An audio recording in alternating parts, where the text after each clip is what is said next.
Okay, so welcome to Grassholes. This is our grass volleyball podcast. My name is Mandy Kind. I'm from Madison, and I am just a young grass player that just loves this community and just really wanted to help educate others about grass volleyball, and just really highlight some of the really cool people that play every single weekend. Like, there's so many freaking phenomenal people that just have like the coolest backgrounds, the coolest origin stories, and I just feel like we don't have enough publicity or like stories about it. Like even today, just hanging out with like Chandler, Tyler, and Alex, like I just learned so much. It's so interesting, and I just want to share it with everybody. So that being said, I'm gonna introduce Alex, co-host number 1. Go ahead, introduce yourself and kind of how you got into volleyball. Hi, I'm Alex Vaughn from the Milwaukee area. I started volleyball at the end of my college time. I randomly was playing League of Legends with a friend, got asked to go to a volleyball open gym, and I was horrible, but people say I wasn't that bad, but in my mind I was pretty bad. I don't like losing. I am a fast learner, an addicted learner, so after that day, replaced video games with volleyball, and that has been my volleyball journey. How many years ago was that? 5 years, 6. How'd you actually get into grass volleyball though? I found out about grass volleyball because there was actually, so I was EWM, so that's right in Milwaukee. There's actually a grass tournament down by the lakefront for those of you who have not played in those, but Player Sports hosts one. I wasn't sure if it was for a Marquette fundraiser one or if it was for just a Player Sports tournament, but they host it down the rugby field down on Lake Drive. And so I was actually happening to like be going on a walk like down there during the summer, saw like this big grass volleyball, well, relative to me because I didn't know anything about grass volleyball. It seemed huge to me, so I just went and just sat on the grass and like sat there for like hours just like watching people play. And I thought it was super interesting, and so that's how like I kind of first like thought about grass volleyball.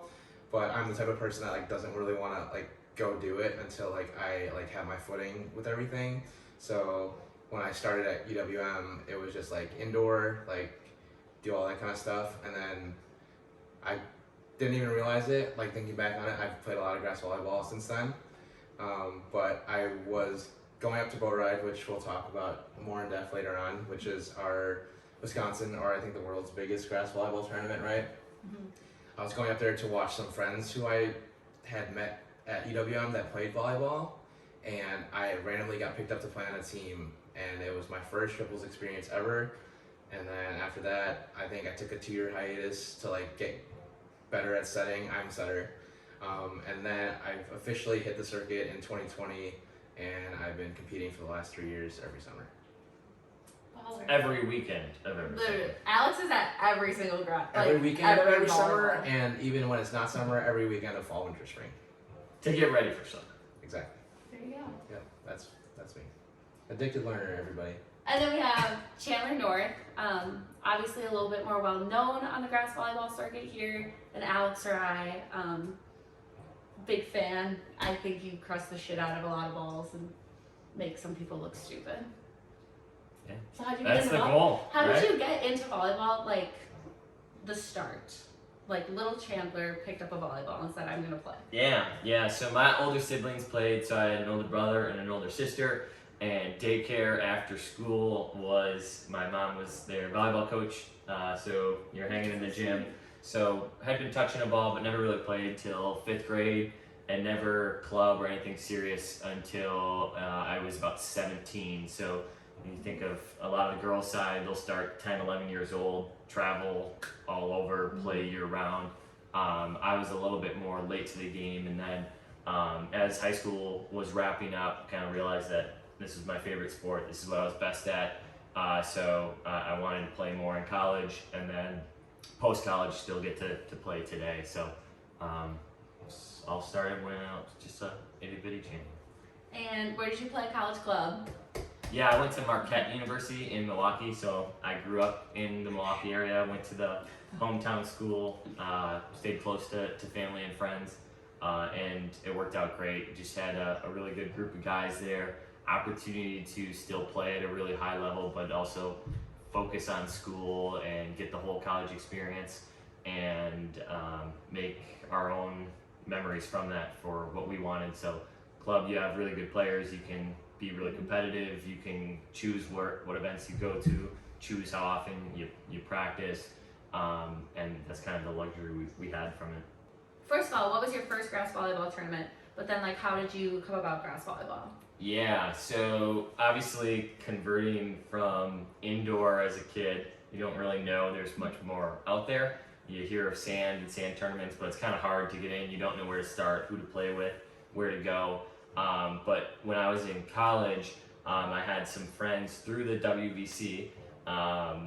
Brandon Schmidt, who was, I think, in his first year at Oshkosh after some years at Michigan Tech, and then AJ Moriarty reach out and say, hey, we need a teammate for this tournament called Circle Tap. And they called me up like 5 p.m. the night before. I don't know what happened to their third, but Brandon offered to house me, pay the entry fee. He's like, it's gonna be really fun. It's volleyball, it's on the grass. I don't know if you've ever played it before, but it's gonna be awesome. I go, what kind of shoes do I wear? And I think I wore my golf shoes. But we did really, really well. It was a really good team, and just having that first experience, then I was like, wait, how do I do more of this? Wait, this goes on throughout the summer? And I was just hooked from there.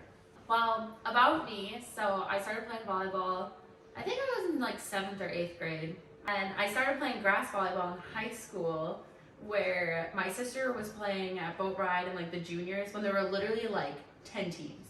Like, I think this was honestly one of the first years that they had juniors. Shout out Morgan Burkus for letting me tag along as the little sister, and then I got to play. And that's how I won Boat Ride 3 times, so. Still counts. Still counts, I'm counting it. And then I just played Boat Ride like juniors all throughout high school. But my first like adult tournament was corn roast. And I absolutely loved it. I thought it was so much fun.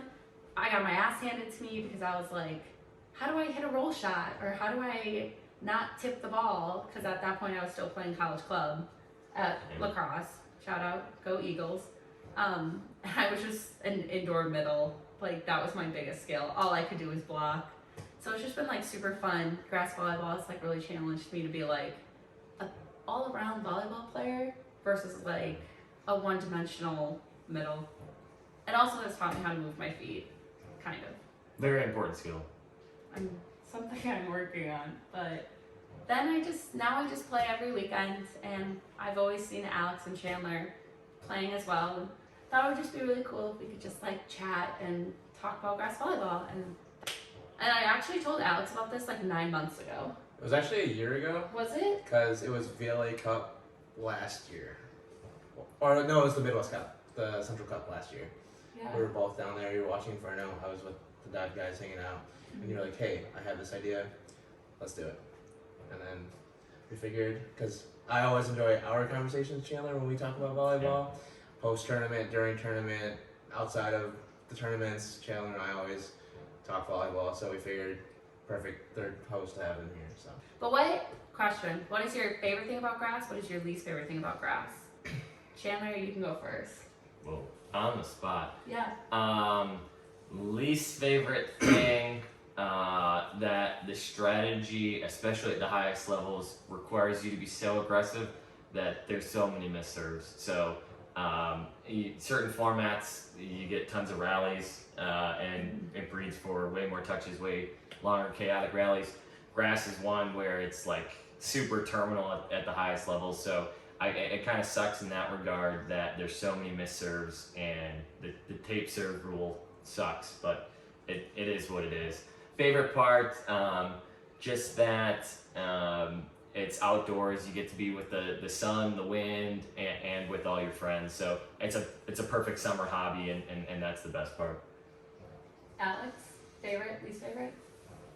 Favorite part about grass volleyball, I think I have a couple. So number one, it gives you something to do when you're done with college, or like it's an adult thing. So you can get into the grass volleyball as if you get out of high school, like if you don't do college club or if you don't like go play division, whatever, you can still play grass volleyball with your friends. Like as an adult, you can pick up volleyball later on as an adult. Like I know plenty of people now in Milwaukee that like played in random bar leagues and were like, oh, I want to like take it to the next level instead of just playing like bar league six, like sand sixes. Oh, that's So the worst.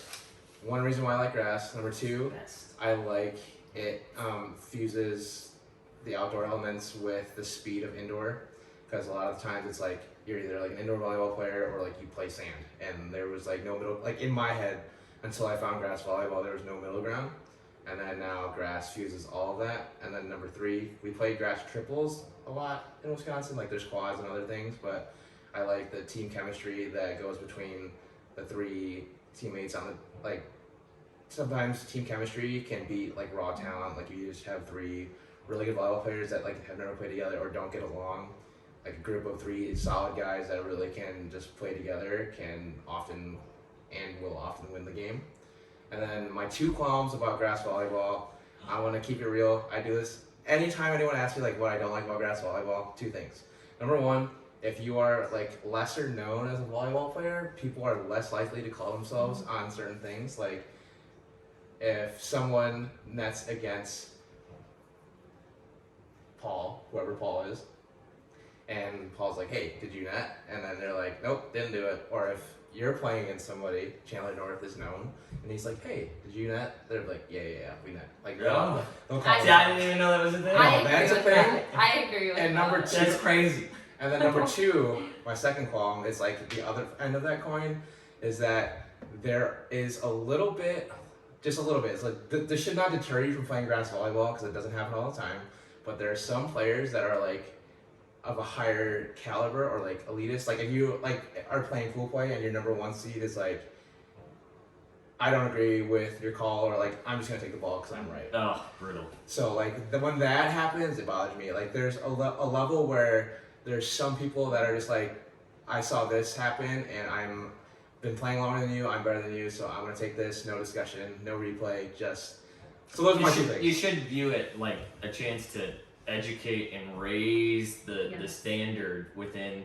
Exactly. And if you just are there for the point of the competition, like I understand it when there's thousands of dollars on the line and you have reps or it's the championship match or whatnot. Sure. But early in pool play, like 1 point. play it out, Yeah. let him have it, talk to him after, like educate. Yeah, I totally agree. The other thing you said that I thought was awesome is, and I didn't say this is my favorite part, but I want to take back and change my answer. But my favorite part with grass triples is there's so many different ways to play. Like you hear of so many times it's a middle who becomes a really good player, or there's teams that block two or really just have three really good diggers, and there's some that like to set tempo, some that just pass three and set high balls and play out of system type formats. Like there's so many different strategies that you can have to be successful for your skill set versus your matchup to the opponent, that I think it is an awesome format to play. As dirty people, Chandler and I just get to like boom, boom, boom, like pick.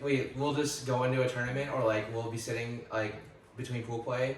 We'll see a matchup and then we'll just be like, will this strategy beat the strategy? Like how would we like piece these people here and do what and who would win?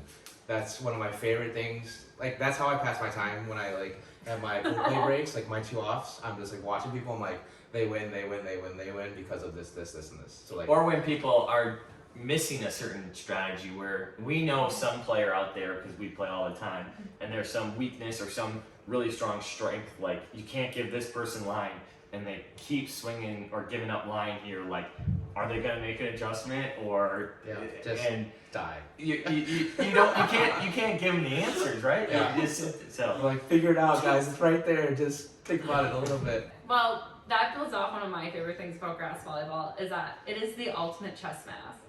Even if you play like the same people, like the same 6 people are on the court, like it could be a totally different game depending on like what you decide to do. And I just love that variety. I think indoor sixes is super fun, but not anywhere near grass volleyball level of fun because you just get to be as creative as you want.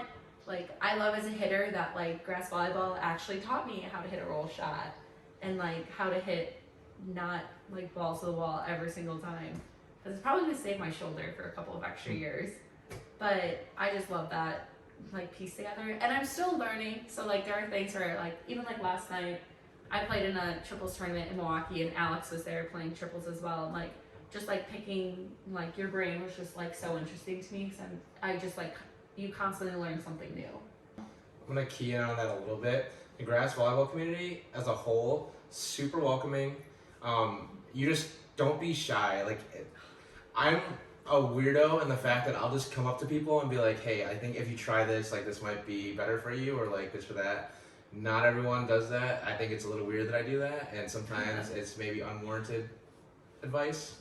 But in my head, it's like the better everyone gets, the better I have to be, and then like that pushes everyone. So Yeah. just in that sense, growing the game pushes me, pushes everyone, and then it like just brings everyone together. But don't be afraid to ask people for help. I walked to a grass volleyball tournament, had never played, asked questions. Just I found like, What are the rules? yeah, how do you play? Why did you do this? Why did you do that? Any advice on this or that? If you're not an asshole, I promise everyone is willing to help. So like we're talking about like all these tournaments and like there's different levels, so like that's also another thing that everyone should note. It's that like there is a level for everybody. So even if you're coming in, never played volleyball before, like I'm self-taught, was never traditionally coached, just asked a bunch of questions, watched videos, watched tournaments, and then I started playing. So another thing about this podcast is that we want to grow the game, and it's not just for everyone that has volleyball experience in the past. This also branches out to people that just want to like do a hobby that maybe you played other sports and they're not as easily accessible to you now. So a lot of people that like go to college for like softball or like track and field or whatever, and you can't just always play competitive baseball. Like adult volleyball is everywhere, especially like if you're in the Midwest, Wisconsin, like you can find it, we can help you find it. This is a good way.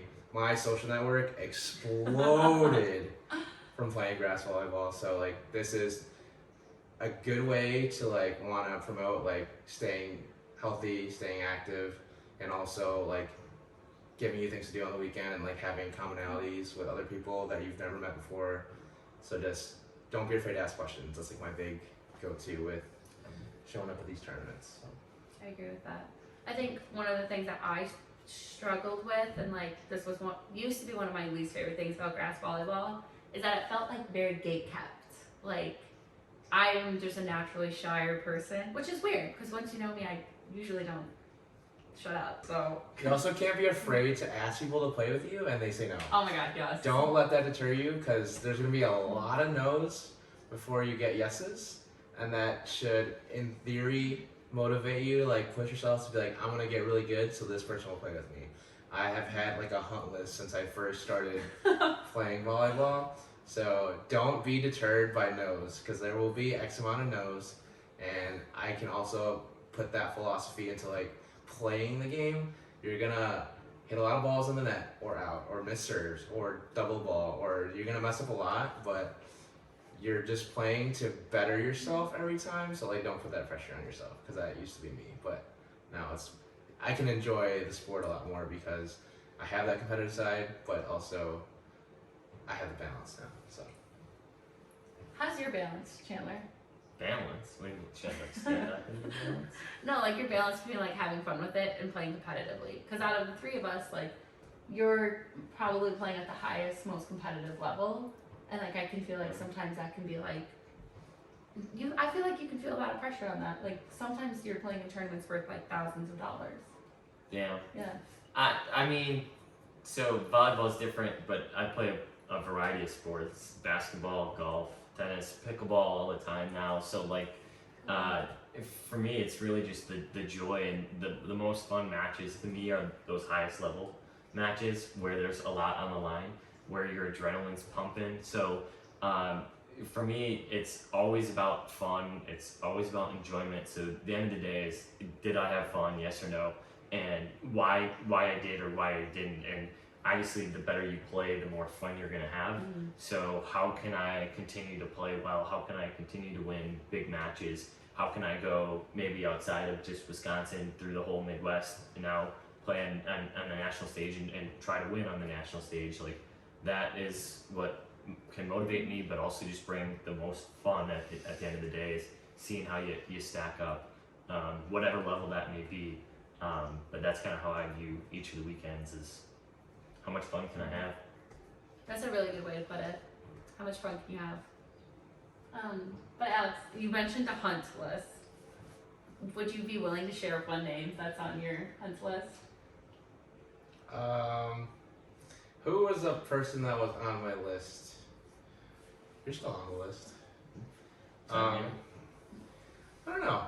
I think there are plenty of people that are actively still on the list. There's also, oh my god, there's just so many ways to segment this volleyball thing.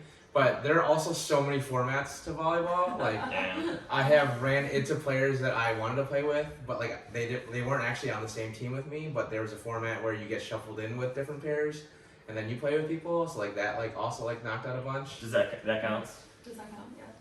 It counts for me because like at least I know where we're at, like in terms of like Yeah. synergy and like how I get along with them, if I enjoy the experience or not. So yeah. Just an easy one off the top of my head, Rachel. Oh. She's been added. Stop. That's on my list too. Well, she's on the hunt list and checked, and we won. So Oh. it all kind of came together. So Oh, that's cool. Rachel Allman, you were on the list, check, and Gold medal show for and it. got the check. So yeah, Check and yeah. check. Maybe I'll make some other separate post where I have just a huge drawn up list of people. And if you're not on it, I bet you're on it somewhere. I want to play with everybody. Yeah. I am a people person, so I like to like morph my setting and like how I work with people on the court. Like I love the challenge of like playing with different people and kind of meshing with like I'm a social sponge, so I like to play with a bunch of different people and see how it goes. That's a good way to look at it. Yeah. Speaking of playing, and we should probably segue into this, Chandler is going to beautiful South Carolina this weekend, right at South Carolina, to play in the AVP. Is it Summer Clash or just called the Clash? The Clash. All right. First of all, who are you playing with? Second of all, how do you think you guys will do? Ooh. And third, AVP rules are different than how we play most grass triples here in Wisconsin. Please also elaborate on that. I'm playing with Tyler Wills and Kyle Ratty. It's on a short court, so beach double size. The ground down in South Carolina, it gets a lot more sun than the ground here, so grass up here has a little more cushion, a little more length. It doesn't play as fast as down there, so it'd be pretty equivalent to the bounciness or quickness of the turf for the winter up here. So when you're looking at a tiny court where guys can jump and be really athletic, you try to craft a team that can be good in that environment. So being really athletic, jumping really high, being able to control your body on the surface, digs become a lot harder. It's a tighter court, so you're more likely to just get pegged by the ball than really have a chance to control it. So Tyler and I, we're kind of targeting Kyle for that one. He's like 6'8" and a phenomenal sand blocker. So we're thinking we can really shrink the court down, get some points from blocking, and how we're gonna do down there, who knows? Like our friends in South Carolina, our friends on the East Coast, a lot of them play in Florida year round. They have months of advantage on us, so it's interesting to see how we stack up coming in cold from the winter, literally cold. It's 30 some degrees here this weekend, and see where we stack up. So a lot of good teams, a lot of guys who play competitive sand, play year round. Definitely some top teams. It's cool to have a hometown friend, Tomas Goldsmith, on the #1 seed right now. So they got to be a heavy favorite, and having run train through the AVP grass circuit last year. But we'll see where we stack up with kind of our unique strategy with extra big blocking and on the tiny court. So, do you like playing on the tiny court, or do you like playing on like the grass triples up north court? I don't know if anyone likes the tiny court. Oh. It maybe looks better to the fans because you can't serve quite as aggressive, and it maybe makes for less dead points or less errors. But just it takes away a lot of the strategies or uniqueness in the ways that you can play triples, and passing 3 versus passing 2, double blocking single. There's not as much variety that you can bring to the tiny court. and I think it just becomes a big man's game where eventually if you're the short, speedy guy, someone with an explosive arm, well, now you don't have that length of the court to work with or that range to show off. So at the end of the day, height really becomes way more of a factor, and it's a little bit more limiting to who can play at a high level. Correct me if I'm wrong, but AVP grass allows let serves. Let serves are good. Yep. Block counts as a touch. Oh, that would throw me off. That would really throw You me can initiate jousts. There's a handful of rules that are unique compared to the Wisconsin or Midwest circuit to down there. And regionally, everyone has different setting requirements. AVP's done a good job to make it more consistent across region in terms of the stringency of how slow your hands can be, how clean it has to come out in a release. So it's always unique traveling outside of our Wisconsin circuit to adapt to the different environment, the heavy hot heat of the sun, the different grass texture, all of that. So That's just like the fact that the grass texture is just like so mind blowing to me. Like that's something I never would have thought of. yeah, well, So much to learn. Tell between like grass and like dirt.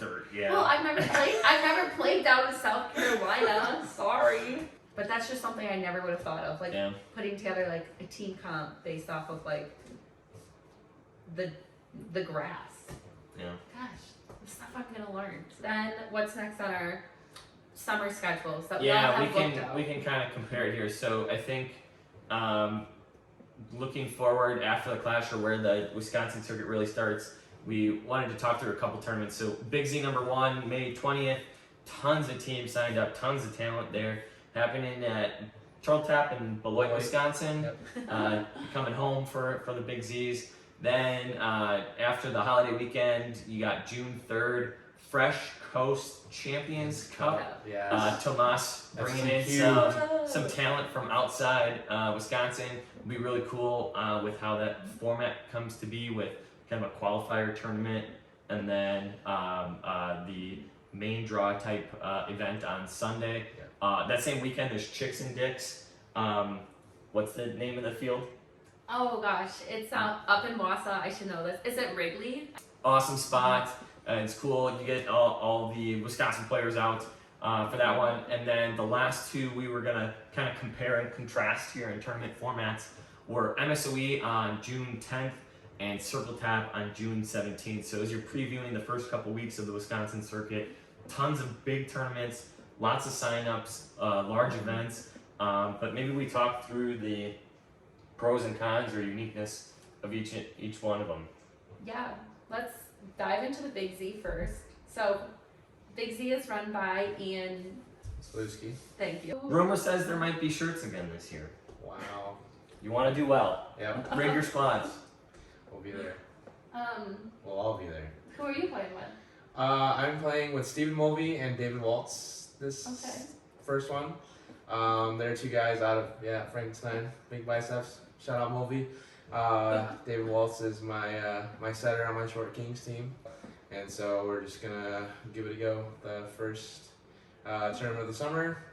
That's just like one thing about the Wisconsin circuit. Very rare to see some team play every single tournament throughout the whole summer together. So I'm probably gonna show up every weekend with a different team because that's just a good It's way more to- fun that It's way. a good way to keep it fun. Obviously, there are some super tryhards that get ready for Boat Ride that want to play every weekend together. That's cool, good for them. But I like to kind of just mix and match and kind of see how people synergize together. Like I said, I'm like the big puzzle mover arounder, so I like to see how I kind of fit in with everybody. So that's my team for Big Z.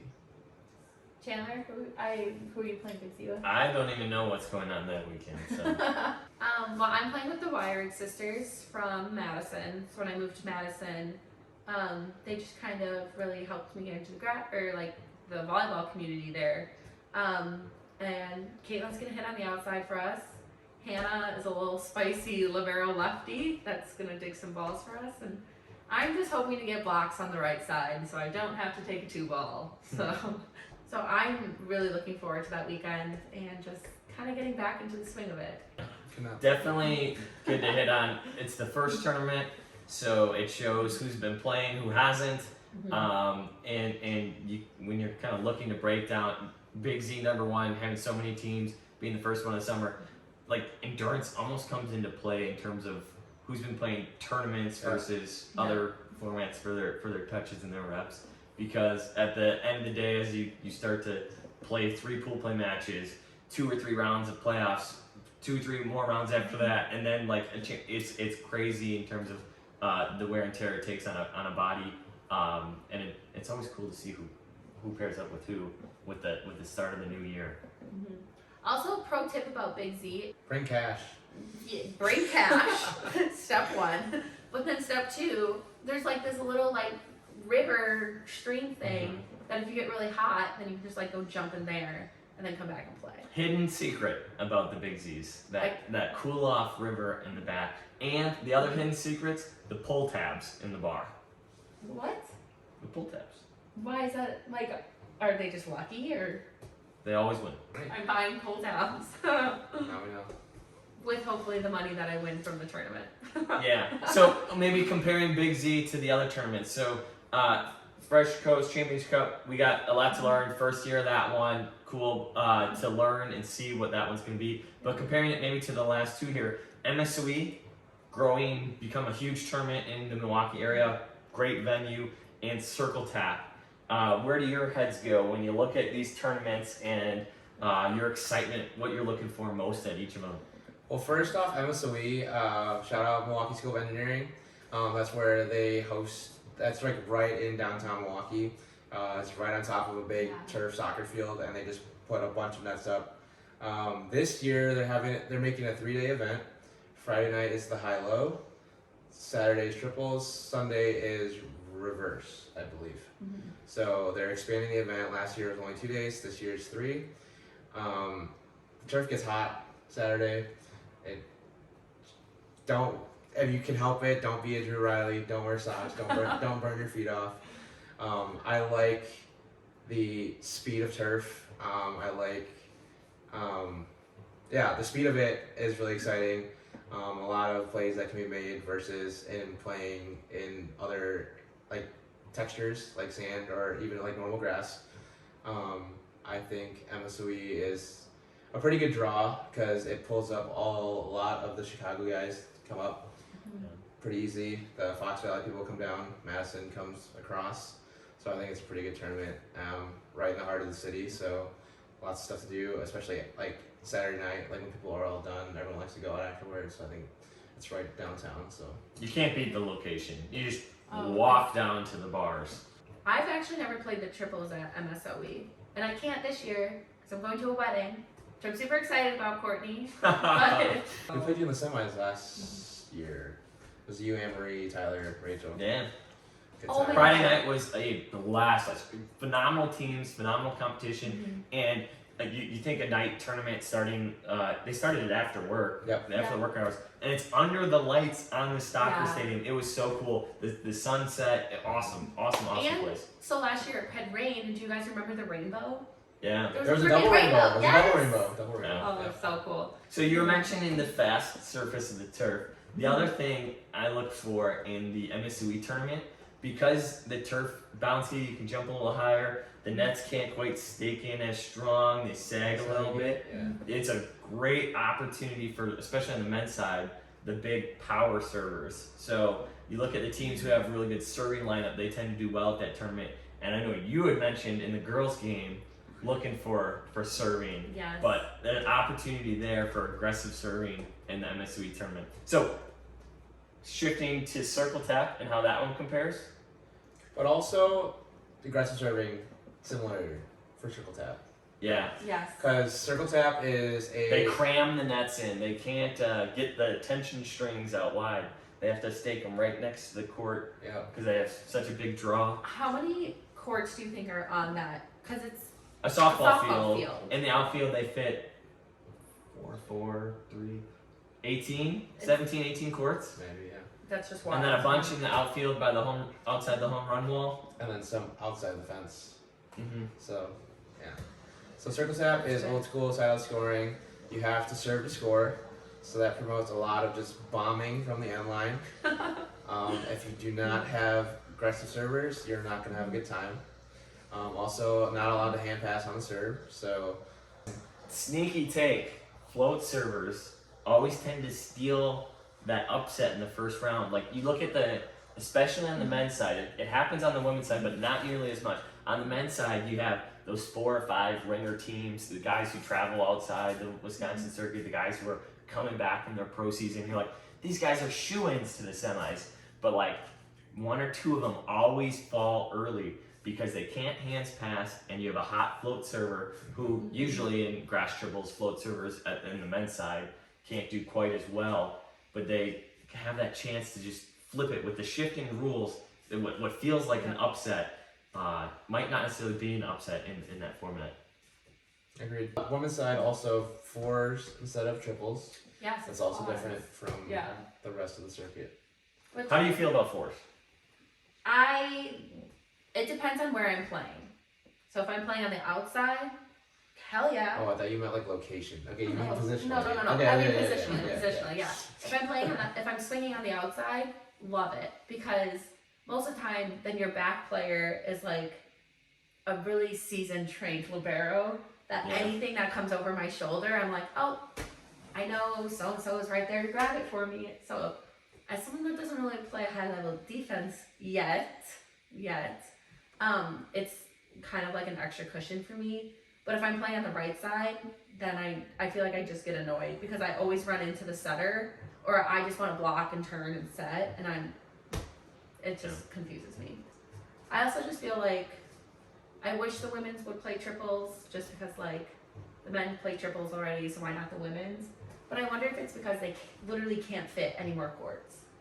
I think it's a history thing. I don't know my Wisconsin grass volleyball history, but I believe women started as 4s way back in the day.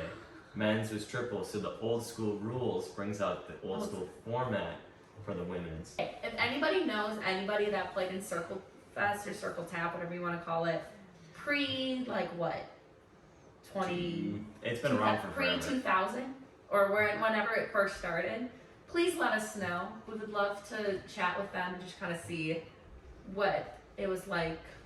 We're calling it old school, what it was like for them in their day. What was it like in normal school? I think that would be super interesting. So we know you're out there. Just come find us. So closing out on the tournaments, we talked about AVP to Clash, fast service, hard service, conjunct, but also the tiny court and AVP rules, major shift. We talked about Big Z being the first one, people coming in rusty, who's been playing, who hasn't, the length of the tournament because it's your first one on the circuit. We talked about MSUE, the turf, the speed of the turf, maybe the sagginess of the nets, being able to not quite stake in as much. And then Circle Tap, we talked about this, the crowdedness of the courts, the service room, the old school rules of the format. So drastic shifts throughout the first month or 2 here in the circuit, and it's awesome to see who comes out on top each week. Maybe last thing on Circle Tap, I put down weather. The weather always comes into play. It's like statistically the rainiest weekend. Rain.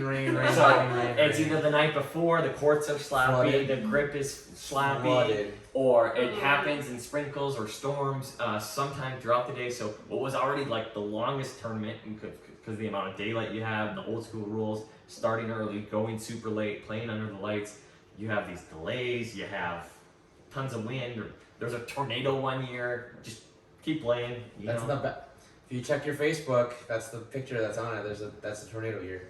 So yeah, that's wild. People are still outside, and there's like a little funnel cloud. Like, where's the panic?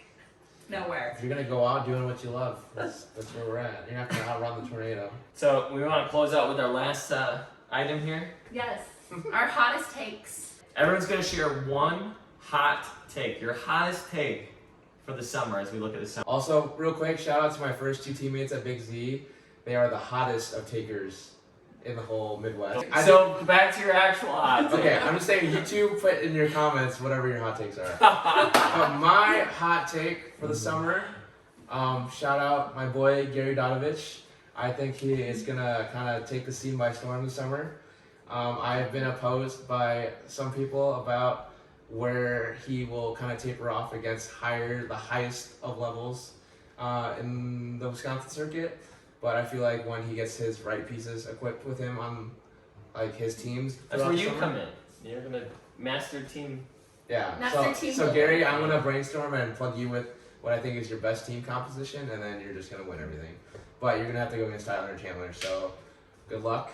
But my hot A lot take. more than just us. Yeah. Well, yeah, true. Like the Tomases, the Kyles, the Relias, the whoever. But my hot take: Gary Dodovich, sleeper, Winning some tournaments winning this year. tournaments this year. Yep. Okay. Give him more. Chandler, hot take. My hot take, not performance-based, but that the Wisconsin circuit is going to adopt country music at tournaments this year. Any reason behind that? Yeah. Where's that coming from? I think the majority of players, obviously some people don't like country, but then again, some people don't like EDM house music. There's more silent lovers of country that if it happens at one tournament, it's going to happen again Yep. and again. And it doesn't have to be the whole day. It doesn't have to be for the championship match. I'm saying the pool play, the 8 hours that you're hanging out and you want just good music that's easy listening, that the majority of people are going to like and not have to headbang and throughout the entire duration of the day. I think it's going to catch on. I'm with it. I am not a secret country lover. I do enjoy country music. Yeah, big booty mixes for 8 hours straight can be man. a It gets a little little. over the top. So I'm with the hot take. Is it cornrows that plays the same thing over and over again? They play a radio station nearby up north Wisconsin, and it has oldie hits, it has modern pop hits.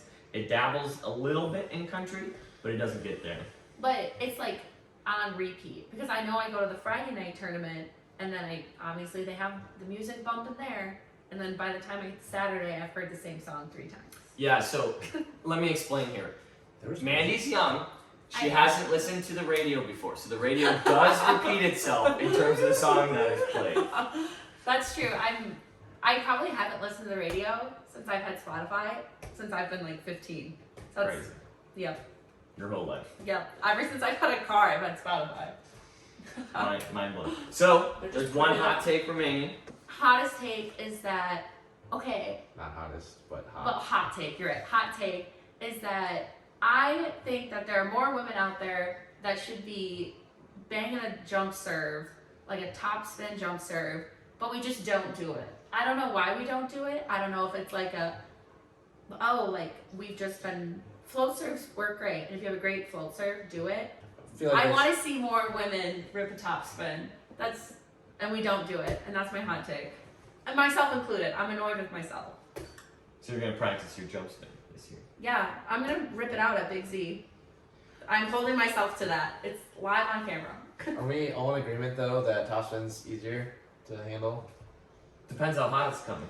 Okay, I agree, but do you think someone is gonna bullet out something? You can manipulate the wind way more. If you're in the wind, you can go short, you can go deep. If it's crosswind, you can use it or snap it. That's fair. Otherwise, you're just throwing it in the blender and it's gonna do what it wants. Ish. Float serves. Dance around. And while I think I don't disagree. floaters are a good option, I just don't think like enough women see a top spin. Like last year, That's I played Huge. 12 tournaments and came across one person that would top spin. The summer of top spins, ladies. Unless you're really good at a float serve and feel like you can turn points that way. Shout out Aaron Silverson. Yikes. Tough serve. Tough serve. People are gonna mistake Chandler and I when I get behind the service line. Come on.